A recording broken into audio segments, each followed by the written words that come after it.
Arnika classes. I'm your educator Chanchal. Cell biology में हम cell organelles के बारे में डिस्कस कर रहे हैं. आज के इस लेक्चर में हम एंडोप्लाज्मिक रेटिक्यूलम, जिसे ER शॉर्ट में कहा जाता है, अंतःप्रदवी जालिका के बारे में पढ़ेंगे. आज के लेक्चर में हम इसके स्ट्रक्चर को, इसके टाइप्स को एंड कौन कौन से फंक्शंस यहाँ देखने को मिलते हैं उन सभी को डिस्कस करेंगे. बहुत इंपॉर्टेंट लेक्चर है क्योंकि यहाँ से क्वेश्चंस आपको बहुत ज्यादा देखने को मिलते हैं. तो चलिए आज के लेक्चर की शुरुआत करते हैं. सो बेसिक से शुरू करते हैं. सबसे पहले बात कर लेते हैं इसकी डिस्कवरी किसने करी थी, खोज किसने करी थी. तो 3 साइंटिस्ट के नाम आप यहाँ पर देखते हो, क्लाउड, पॉटर एंड फुलमैन. ठीक है, आपको इसको हाईलाइट करके लिखना है. क्वेश्चन यहाँ से बिल्कुल देखने को मिलते हैं. अब देखिए ER जो है वो फर्स्ट ऑब्जर्व किसने किया था, गार्नियर ने किया था. किस में, लाइट माइक्रोस्कोप में किया था. और तब इन्होंने इसे क्या नाम दिया था, अर्गेस्टोप्लाज्म नाम दिया था 1897 में. ठीक है, वहीं अगर हम बात करते हैं इस ER की डिस्कवरी के लिए जो 3 साइंटिस्ट ने पता लगाया, वो इन्होंने देखा था इलेक्ट्रॉन माइक्रोस्कोपी में. ठीक है, किस में देखा था, इलेक्ट्रॉन माइक्रोस्कोपी में. ये इतनी चीज ध्यान रहेगी. अब अगर बात करते हैं कि ये जो ER नाम है, एंडोप्लाज्मिक रेटिक्यूलम नेम है, ये किसने दिया था, तो ये पॉटर ने दिया था. क्वेश्चन पूछा जाता है, हाईलाइट करके इस चीज को लिखना. ठीक है, अब हम इस टर्म को समझ लेते हैं एंडोप्लाज्मिक रेटिक्यूलम को. तो देखो, एंडोप्लाज्मिक का मतलब होता है with in the cytoplasm. Endo का मतलब क्या है, यहाँ पर विद इन, प्लाज्मिक वर्ड यहाँ पर साइटोप्लाज्म के लिए है. ठीक है, वहीं रेटिक्यूलम की बात करते हैं तो इसका मतलब क्या है, एक लिटिल नेट, यानी साइटोप्लाज्म में प्रेजेंट नेट लाइक स्ट्रक्चर होता है एंडोप्लाज्मिक रेटिक्यूलम. ठीक है, स्ट्रक्चर आप यहाँ पर देखो तो ये हमारा न्यूक्लियस वाला भाग है, केंद्रक वाला भाग है.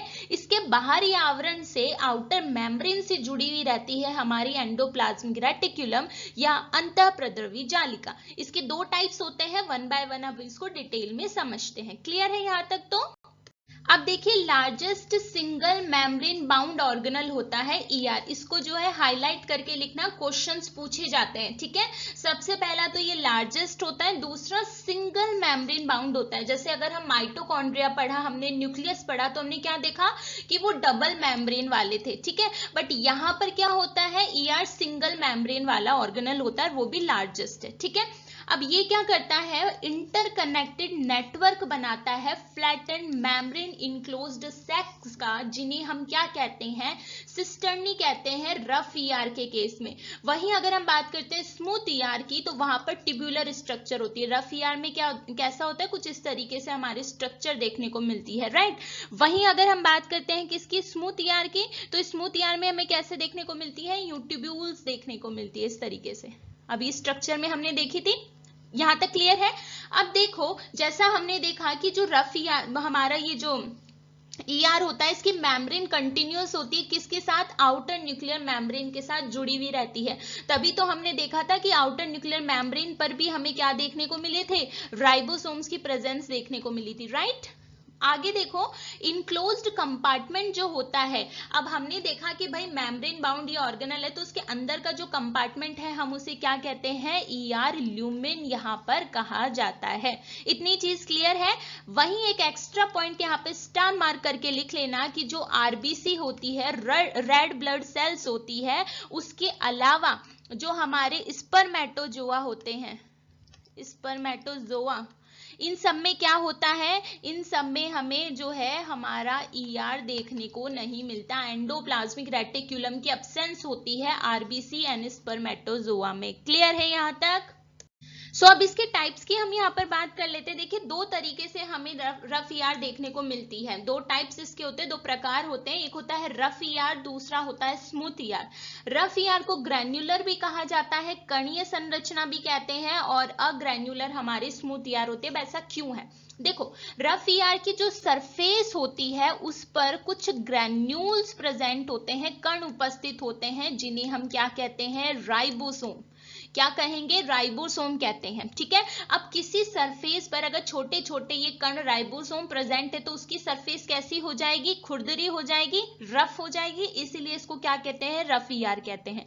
वहीं स्मूथ ER की अगर हम बात करें तो इसकी सरफेस पर हमें ऐसा कुछ भी ग्रैन्यूल देखने को नहीं मिलता, कण देखने को नहीं मिलता. बेसिकली कहें तो यहाँ पर हमें राइबोसोम देखने को नहीं मिलते हैं. ठीक है, इसीलिए इसको कैसे कहेंगे, स्मूथ है, ये एकदम चिकनी सरफेस है, इसलिए कैसी है, स्मूथ ईआर है। और रफ ईआर पर ग्रेन्यूल्स प्रेजेंट है, राइबोसोम प्रेजेंट है, इसलिए वो कैसी है, खुरदुरी है, रफ ईआर है। ठीक है, यहाँ पे स्ट्रक्चर से भी देख सकते हो, ये वाला भाग जो है ये है हमारा स्मूथ ईआर, और यहाँ पर क्या है, राइबोसोम प्रेजेंट है। ठीक है, अब राइबोसोम की अगर हम बात करते हैं तो राइबोसोम के बारे में हमें पता है कि ये क्या करते हैं, ये प्रोटीन का निर्माण करते हैं, प्रोटीन का सिंथेसिस करते हैं, प्रोटीन बनाते हैं। तो जब रफ ईआर में राइबोसोम होंगे तो रफ ईआर का काम क्या हो जाएगा, प्रोटीन बनाना। ठीक है, लेकिन स्मूथ ईआर में तो राइबोसोम प्रेजेंट नहीं है, तो यहां पर क्या होगा, यहां पर हमें प्रोटीन्स देखने को नहीं मिलेगी, ये प्रोटीन्स नहीं बनाएंगे, ये क्या बनाते हैं, लिपिड्स बनाते हैं, जो आगे अभी हम डिस्कस करेंगे। यहां तक क्लियर है। सबसे पहले अब यहाँ पे बात कर लेते हैं हम रफ ईआर की। ठीक है, rough ER, rough endoplasmic reticulum की। तो ये जैसे मान लीजिए रफ ईआर की मेम्ब्रेन होती है जिस पर हमारे क्या प्रेजेंट है, राइबोसोम प्रेजेंट है। क्या प्रेजेंट है, राइबोसोम प्रेजेंट है, और ये क्या बना रहे हैं, यहाँ पर प्रोटीन्स बना रहे हैं। अब यहाँ पर जो प्रोसेस होती है वो को ट्रांजिशनल ट्रांसलोकेशन होता है। भाई अब ये क्या है, को ट्रांजिशनल ट्रांसलोकेशन प्रोसेस का मतलब है कि राइबोसोम प्रोटीन का ट्रांसलेशन भी कर रहे हैं और वही प्रोटीन जो है वो अंदर ल्यूमेन की तरफ ट्रांसलोकेट भी हो रही है। ठीक है, राइबोसोम प्रोटीन का अनुलेखन भी कर रहे हैं, प्रोटीन वहां पर बन भी रही है मैसेंजर आरएनए को रीड करके, और वही जो है हमारी प्रोटीन मेम्ब्रेन से कहां पर आ रही है, ईआर की ल्यूमेन में ट्रांसलोकेट हो रही है। ठीक है, अब यहां पर ल्यूमेन में हमें एन लिंक ग्लाइकोसिलेशन देखने को मिलता है प्रोटीन का, जहां से क्वेश्चंस बहुत बार पूछे जाते हैं। पहली चीज तो ध्यान रखनी है कि ये जो एन लिंक ग्लाइकोसिलेशन है प्रोटीन का, कहां पर होता है, रफ ईआर में होता है। ठीक है, अब ये क्यों होता है इसको समझे उससे पहले इस टर्म को समझते हैं कि ये क्या है। देखिए, ग्लाइकोसिलेशन का मतलब क्या है, अटैचमेंट ऑफ शुगर मॉलिक्यूल। ठीक है, शुगर मॉलिक्यूल का अटैचमेंट कर देना प्रोटीन पर, शुगर मॉलिक्यूल या कार्बोहाइड्रेट मॉलिक्यूल। ठीक है, उसका अटैचमेंट कहां कर देना, प्रोटीन पर। अब प्रोटीन में भी कहां पर कर देना, एन लिंक का मतलब क्या है कि जो अमाइनो एसिड होते हैं, इतना तो हमें पता है, प्रोटीन्स किससे मिलकर बनी हुई होती है, अमाइनो एसिड से। सो अमाइनो एसिड का जो एंड टर्मिनल होता है, कहां पर होता है अमाइनो एसिड का एंड टर्मिनल, कह लीजिए या फिर कह लीजिए नाइट्रोजन एटम। कहां पर, नाइट्रोजन एटम पर शुगर मॉलिक्यूल का अटैचमेंट कर देना, ये प्रोसेस होती है एन लिंक ग्लाइकोसिलेशन। दो तरीके से होते हैं ग्लाइकोसिलेशन, एक होता है एन लिंक और दूसरा होता है ओ लिंक। एन लिंक जो होता है वो हमेशा इसको स्टार मार्क करके लिखना कि एन लिंक वाला जो होता है वो रफ ईआर में होता है।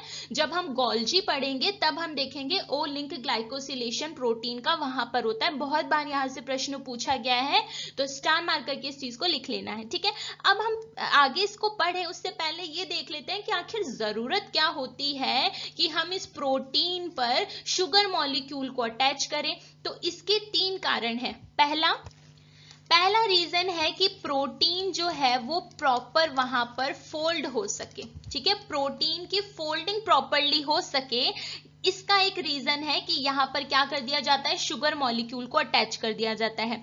अब दूसरा क्या रीजन है, दूसरा है स्टेबिलिटी। क्या है, स्टेबिलिटी। अब स्टेबिलिटी कैसे है, देखिए आपको पता होगा कि जो प्रोटीन होती है उस पर एक एंजाइम वर्क करता है जिसका नाम क्या है, यहाँ पर प्रोटीएज। तो ये प्रोटीएज एंजाइम क्या करता है, इन प्रोटीन्स को वहां पर बॉन्ड कट करके उसको क्या कर देता है, साइज को छोटी कर देता है। ठीक है, तो अगर मैं इस, मान लीजिए ये मेरी कोई प्रोटीन है और ये इसका एंड भाग है, यहां पर मैंने कुछ शुगर मॉलिक्यूल ऐड कर दिया, तो इस एंड पर ये प्रोटीज वर्क नहीं कर पाएगा, क्योंकि प्रोटीएज तो कहां करता है, अमाइनो एसिड प्रोटीन पे वर्क करता है, लेकिन एंड पार्ट पर अगर मैंने यहां पर ये शुगर मॉलिक्यूल ऐड कर दिया होगा तो स्टेबिलिटी मिल गई। अब ये प्रोटीज यहां पे वर्क नहीं कर पाएगा तो साइज पर कोई असर नहीं पड़ेगा। ठीक है, दूसरा रीजन ये हो गया। तीसरा रीजन क्या होता है कि सेल एडिशन में इसका रोल हमें देखने को मिलता है। ठीक है, सेल एडिशन में इसका रोल हमें देखने को मिलता है। तो ये तीन जो है रीजन ध्यान रखने हैं कि आखिर क्यों हम एन लिंक ग्लाइकोसिलेशन करते हैं, क्यों प्रोटीन के नाइट्रोजन एटम पर हम शुगर मॉलिक्यूल को ऐड करवा देते हैं। इतनी चीज क्लियर है। अब यहाँ पर एक स्टार मार्क करके ये चीज ध्यान से वहां पे लिख लेना, डॉलिकॉल के बारे में क्वेश्चन बहुत बार यहाँ से पूछा जाता है। तो डॉलिकॉल क्या होता है, इस रफ ईआर की मेम्ब्रेन पर प्रेजेंट होता है और एज अ कैरियर वर्क करता है। किसके लिए, इस ओलिगोसैकेराइड के लिए, ठीक है। किसके लिए कैरियर का वर्क करता है, ओलिगोसैकेराइड्स के लिए कैरियर का वर्क करता है। और कहाँ पर प्रेजेंट होता है, हमारे रफ ईआर की मेम्ब्रेन पर प्रेजेंट होता है। इतनी चीज क्लियर है, स्टार मार्क करके ये चीज लिखना।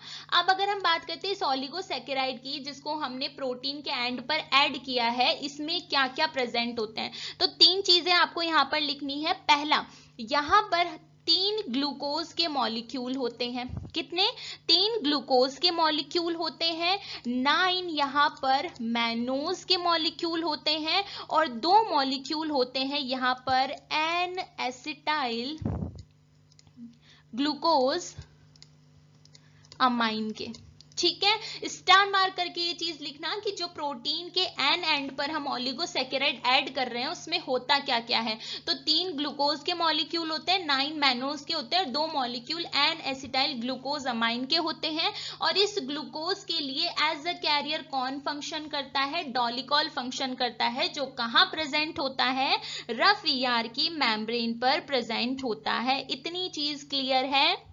अब ये सारा प्रोसेस हो गया। अब यहाँ पर जब ल्यूमिन पार्ट में, हमारे ईआर के ल्यूमिन पार्ट में जब प्रोटीन आ गई है, तब हम देखते हैं कि करेक्ट फोल्डिंग वहां पर होनी चाहिए। तो प्रोटीन फोल्डिंग भी किसका फंक्शन है, रफ ईआर का फंक्शन है। अब इसके लिए हमें 3 यहाँ पर इंपॉर्टेंट प्रोटीन्स देखने को मिलती है। ये भी प्रोटीन्स ही होती हैं, ठीक है। जो प्रोटीन फोल्डिंग को देखेंगे वो भी खुद प्रोटीन्स है। कौन कौन सी, पहला नाम आपको ध्यान रखना है बिप प्रोटीन का। किसका, बिप प्रोटीन का। ये भी कहां पर है, ल्यूमिन पर ही प्रेजेंट होती है। और इसका फंक्शन क्या होता है, बिप प्रोटीन का फंक्शन होता है कि ये जो न्यूली सिंथेसाइज यानी कि नई बनी हुई हमारी प्रोटीन होती है, उससे जाकर ये क्या कर लेगी, बाइंड कर लेगी। क्योंकि अभी हमने यही देखा कि मेम्ब्रेन पर प्रोटीन बनती जा रही है और अंदर की तरफ ल्यूमेन में ट्रांसलोकेट होती जा रही है। तो वो नई बनी हुई प्रोटीन है, एकदम नई बनकर आई है। तो बिप प्रोटीन क्या करेगी, इस प्रोटीन से जाकर, न्यूली सिंथेसाइज प्रोटीन से जाकर बाइंड करेगी और इसे अनफोल्डेड स्टेट में रखेगी, यानी कि इसको फोल्ड नहीं होने देगी। कैसी रखेगी, अनफोल्डेड रखेगी, ठीक है। सेकेंड प्रोटीन जो हमें यहां पर ध्यान रखनी है वो है कैलनेक्सिन। क्या नाम है, कैलनेक्सिन। अब कैलनेक्सिन का काम क्या है, ये भी अगेन प्रोटीन है। ये भी क्या करती है, ये अनफोल्डेड स्टेट में ही बनाए रखती है प्रोटीन को। क्यों, क्योंकि ये क्या चाहती है कि कोई प्रीमेच्योर, पहले ही प्रोटीन हमारी बनी नहीं अच्छे से और उसकी फोल्डिंग ना हो जाए, तो प्री मैच्योर फोल्डिंग ना हो, इसको ये रोक के रखती है कैलनेक्सिन। तीसरी जो प्रोटीन देखने को मिलती है वो होती है कैल रेटिक्यूलिन। कैल रेटिक्यूलिन, ठीक है। तो कैल रेटिक्यूलिन का फंक्शन क्या है, कैल रेटिक्यूलिन जो होती है वो भी सेम यही काम करेगी, प्री मैच्योर फोल्डिंग जो है वो प्रोटीन की नहीं होने देगी। इतनी चीजें क्लियर है। अब एक स्टार मार्क करके ये थोड़ी चीज लिख लेना, बिप प्रोटीन कहां पर प्रेजेंट है, ईआर के ल्यूमेन में होगी। कैलनेक्सिन कहां पर होती है, ईआर की मेम्ब्रेन पर देखने को मिलती है। और रेटिक्यूलिन कहां पर होती है, ईआर की ल्यूमेन पे प्रेजेंट होती है। बेटा मोस्ट इंपॉर्टेंट है, इसको अच्छे से समझ लेना और अच्छे से इसको हाईलाइटेड फॉर्म में लिख लेना, ठीक है। अब बात कर लेते हैं स्मूथ ईआर का फंक्शन क्या होता है। अब देखो, जैसा हमें पता है कि स्मूथ ईआर के पास जो है वो राइबोसोम तो है नहीं, ठीक है। यहाँ पर राइबोसोम नहीं है, तो प्रोटीन रिलेटेड तो इसका कोई फंक्शन नहीं होता। तो स्टार मार्क करके ये चीज लिखना कि ये मेम्ब्रेन लिपिड्स का बायोसिंथेसिस करता है। बहुत बार यहाँ से क्वेश्चन पूछा गया है, ठीक है। तो स्मूथ ईआर क्या करता है, मेम्ब्रेन लिपिड्स का मतलब बायोसिंथेसिस करता है, मेम्ब्रेन लिपिड्स को बनाता है। मेम्ब्रेन लिपिड्स जैसे कि अगर हम बात करते हैं फॉस्फोलिपिड्स, जब हमने प्लाज्मा मेम्ब्रेन पढ़ी थी, जब हमने इसके बारे में देखा था, तो जो फॉस्फोलिपिड्स होती है वो कहां पर बनकर आती है, स्मूथ ईआर में ही बनकर आती है, ठीक है। उसके अलावा अगर हम बात करते हैं स्टेरॉइड की, तो स्टेरॉइड्स जो होते हैं वो भी स्मूथ ईआर में ही बनकर आते हैं। फॉर एग्जांपल जैसे अगर हम बात करते हैं स्टेरॉइड तो होते हैं, उसके अलावा यहाँ पर कोलेस्ट्रॉल भी बनकर आते हैं ना, कोलेस्ट्रॉल्स जो है वो यहाँ पर बनकर आते हैं। स्टेरॉइड हार्मोन्स की अगर हम बात करें, स्टेरॉइड हार्मोन्स की। तो स्टेरॉइड हार्मोन्स में हमें यहाँ पर देखने को मिल जाते हैं, एक तो हो जाएगा हमारा कॉर्टिसोल, वो यहाँ पर बनता है। उसके अलावा हम बात करते हैं टेस्टोस्टेरॉन, वो यहाँ पर बनकर आता है, एंड एस्ट्रोजन। ये तीनों के तीनों कहाँ पर बनकर आते हैं, हमारे स्मूथ ईआर में बनकर आते हैं। इसको जो है आपको एकदम हाईलाइटेड फॉर्म में लिखना है, ठीक है। उसके अलावा डिटॉक्सिफिकेशन की प्रोसेस भी स्मूथ ईआर में ही होती है, बहुत बार यहाँ से क्वेश्चन पूछा जाता है। देखिए स्मूथ ईआर जो होती है वो लीवर में हमें बहुत ज्यादा अबंडेंट फॉर्म में देखने को मिलती है। तो यहाँ पर बेसिकली वो इस तरीके के एंजाइम्स कंटेन करती है जो कि डिटॉक्सिफाई कर दें। इसको डिटॉक्सिफाई किसको करते हैं, बेसिकली अगर हम बात करते हैं तो जो जीनोबायोटिक्स होते हैं, ठीक है, जीनोबायोटिक्स होते हैं। जीनोबायोटिक्स वो सिंथेटिक कंपाउंड्स हैं जो कि हमें नेचर में देखने को नहीं मिलते। तो ये क्या करते हैं, यहाँ पर इन जीनोबायोटिक्स का रिमूवल करते हैं, ठीक है, इसको यहाँ से हटाते हैं। इतनी चीजें क्लियर हैं। देखिए अगर हम बात करते हैं मसल सेल्स के बारे में, तो मसल सेल्स में जो स्मूथ ईआर का टाइप होता है इसे कहा जाता है सैक्रोप्लाज्मिक रेटिकुलम। स्टार मार्क करके ये चीज लिखनी है। सैक्रोप्लाज्मिक रेटिकुलम मसल सेल्स में पाई जाती है जो कि स्मूथ ईआर का ही टाइप है। तो यहाँ पर क्या होता है, सैक्रोप्लाज्मिक रेटिकुलम में कैल्शियम जो है वो बहुत ज्यादा देखने को मिलता है। कैल्शियम का स्टोरेज यहाँ पर होता है, और यहाँ पर जो ल्यूमिन होगा हमारा ईआर ल्यूमिन, वहां पर हाई कंसेंट्रेशन में प्रेजेंट होती है कैल्शियम बाइंडिंग प्रोटीन्स। क्या प्रेजेंट होती है, कैल्शियम बाइंडिंग प्रोटीन्स प्रेजेंट होती है हाई कंसेंट्रेशन में। कहां पर, ल्यूमिन में। किसके ल्यूमिन में, सैक्रोप्लाज्मिक रेटिकुलम के। इसको अच्छे से ध्यान रखना, ठीक है। सो आज के लेक्चर में इतना ही है। आई होप सो आपको जो है लेक्चर पसंद आया होगा। मुझे कमेंट करके जरूर बताइएगा, कोई डाउट हो तो आप मुझसे पूछ सकते हैं। नेक्स्ट लेक्चर जो होने वाला है गोल्जी कॉम्प्लेक्स पर होने वाला है, बहुत इंपॉर्टेंट लेक्चर है। गोल्जी एक बार हो जाए उसके बाद हम ईआर एंड गोल्जी दोनों में ट्रांसपोर्ट किस तरह से होता है वो देख लेंगे, क्योंकि बहुत इंपॉर्टेंट जो है ये लेक्चर है, बहुत बार यहाँ से क्वेश्चन पूछे जाते हैं, ठीक है। So stay tuned for upcoming interesting lectures. Thank you.